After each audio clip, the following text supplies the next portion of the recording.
దీనికి సంబంధించి ఐస్ గారు గుడ్ ఈవినింగ్ అండి. ఏంటండి మొత్తానికి అంటే వైవి సుబ్బారెడ్డి గారు చెప్పింది ఆయన చెప్పారు, మరి బొత్స సత్యనారాయణ గారు ఆయన అలా చెప్పలేదు, మీరే ఏదో చేశారంటారు, లేదా మాకు బుర్ర లేదా మాకు మైండ్ లేదా మేము ఎందుకు మాట్లాడతాం మీరు అర్థం చేసుకోవాలంటారు. మాట్లాడింది వైవి సుబ్బారెడ్డి గారే కదా. అంటే నేను పొరపాటు పడ్డాను, మళ్ళీ డౌట్ వచ్చింది. అందుకని ఆయన వైవి సుబ్బారెడ్డి గారు నాకు దాదాపు 24 సంవత్సరాలుగా తెలుసు, వారే చెప్పండి. వంశీ గారు, అంటే మొత్తం మీద ఈరోజు 3 రాజధానుల నుంచి 4 రాజధానులు అనేది మనం ఇప్పుడే చూసాం. రాజధాని ఫైల్స్కి సంబంధించి రాజధాని ఫైల్స్ అనే ఒక సినిమాలో ఒక రాష్ట్రానికి సంబంధించి 4 రాజధానులు అని చెప్పి ముఖ్యమంత్రి ప్రకటిస్తారు. వంశీ గారు, అరుణ ప్రదేశ్ అనే ఒక రాష్ట్రానికి సంబంధించి 4 రాజధానులు చేద్దామని చెప్పి ముఖ్యమంత్రి గారు ప్రకటిస్తారు, అంతకు ముందున్న రాజధాని తీసేసి. సరిగ్గా ఇప్పుడు వైఎస్ఆర్సీపీకి ప్రభుత్వం కూడా, ఆంధ్రప్రదేశ్ ప్రభుత్వం కూడా 4 రాజధానుల దిశగా ఆలోచిస్తోందా, దానికి అనుగుణంగానే మళ్ళీ హైదరాబాద్ ఉమ్మడి రాజధానిని పొడిగిద్దాము అని చెప్పి పొడిగించమని అడగాలి అని అనుకుంటుందా అనేది ఇప్పుడు చర్చ నడుస్తోంది. అయితే ఇక్కడ కొన్ని అంశాలు చాలా విచిత్రంగా ఉన్నాయి వంశీ గారు. ముఖ్యంగా ఒకటి, హైదరాబాద్ ఆల్రెడీ ఉమ్మడి రాజధానిగా ఉన్నప్పుడే కార్యాలయాలకు సంబంధించి కానీ అన్ని విభజన చట్టానికి సంబంధించి ఏవి కూడా పంపకాలు జరగకముందే కార్యాలయాలు అన్నీ అప్పగించి మాకు వద్దు హైదరాబాద్ అన్న తర్వాత ఇప్పుడు సడన్గా హైదరాబాద్కు సంబంధించి హైదరాబాద్ ఉమ్మడి రాజధానిగా ఉండాలనే చర్చ ఎందుకు వస్తుంది అనేది ఇప్పుడు అనలేదు కదా గారు. కేసీఆర్ గారు అడిగారు, జగన్మోహన్ రెడ్డి గారు రాసి ఇచ్చేశారు, ఆయన ఆస్తి ఏదో రాసి ఇచ్చినట్టుగా రాసి ఇచ్చేశారు. ఇవాళ అక్కడ భవనాలను కూల్చేసిన తర్వాత కేసీఆర్ గారు మంచి భవనాన్ని నిర్మించారు.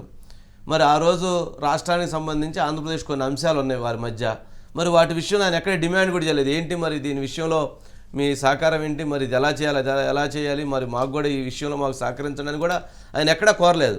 వారు అడిగారు, ఈయన సంతకాలు పెట్టి ఇచ్చేసాడు. ప్రజల సంబంధించిన ఒక సెంటిమెంటల్ ఇష్యూస్ని ఆయన గట్టేసుకున్నారు. ఇప్పుడేమంటారు, మాకు విద్యుత్ బకాయిలు రావాలి, అవి రావాలి, ఈ రావాలి ఇప్పుడు అడుగుతారు. ఇప్పుడు మళ్ళీ ఉమ్మడి రాజధానికి హైదరాబాద్ ఉందంటారు. ఎక్కడ పెడతారు? లోటస్ పాండ్లో పెట్టుకోవాలి, హుస్సేన్ సాగర్లో పెట్టుకోవాలి. అటు ఏదైనా బుద్ధుడి దగ్గర పక్కన ఏదైనా కొంచెం 4 కుర్చీలు వేసుకొని కూర్చోవాలి వీళ్ళందరూ చక్కగా. చెప్పండి. అంటే ఖచ్చితంగా ఈ 4 ఈ హైదరాబాద్ని కొనసాగించాలి అని అనేది ఒకటి ఎన్నికల కోసం అన్నా అయి ఉండాలి, లేదంటే ఈవెన్ తెలంగాణ రాష్ట్రంలో కూడా మారిన రాజకీయ పరిస్థితుల నేపథ్యంలో అంటే ఇక్కడ నుంచి తెలంగాణ రాష్ట్రం నుంచి ఈరోజే బీజేపీకి సంబంధించిన నాయకులు అందరూ కూడా మాట్లాడుతున్నారు వంశీ గారు. ఇక్కడ అన్ని రాజకీయ పరిస్థితులు అన్నీ మారిపోయినాయి కాబట్టి హైదరాబాద్లో ఉన్న ప్రభుత్వంలో ఉన్న పెద్దల ఆస్తుల రక్షణ కోసమే ఈరోజు అడుగుతున్నారు. ఆ ఒప్పందాలు, గతంలో ఒప్పందాలు ఇప్పుడు కొనసాగుతాయో లేదో అని చెప్పి అడుగుతున్నారు అనేది ఇక్కడి నుంచి వస్తుంది వంశీ గారు.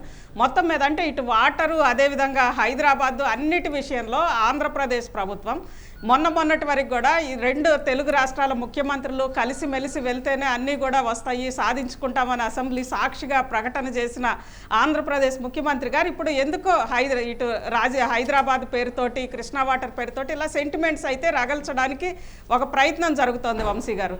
దాంతోపాటు ముఖ్యంగా అమరావతికి సంబంధించి కూడా అమరావతి అంశం, అక్కడ 3 రాజధానులు కట్టలేదు, 3 రాజధానుల బిల్లు పాస్ చేసుకున్నారు, లేదా అది మొత్తం కూడా అయోమయంలో ఉంది. 3 రాజధానులు కట్టలేదు, ఒక రాజధానిని విధ్వంసం చేశారు. వీటన్నింటి నుంచి కూడా పక్కకి మరల్చడానికే, ప్రజల దృష్టి మరల్చడానికే హైదరాబాద్ అనేది తెర మీదకి తీసుకొస్తున్నారా అనేది ఇప్పుడు వంశీ గారు. అయితే విచిత్రంగా ప్రస్తుతం మనం అనుకున్నట్లుగా రాజధాని ఫైల్స్ సినిమాలో కూడా 4 రాజధానులు అన్నారు.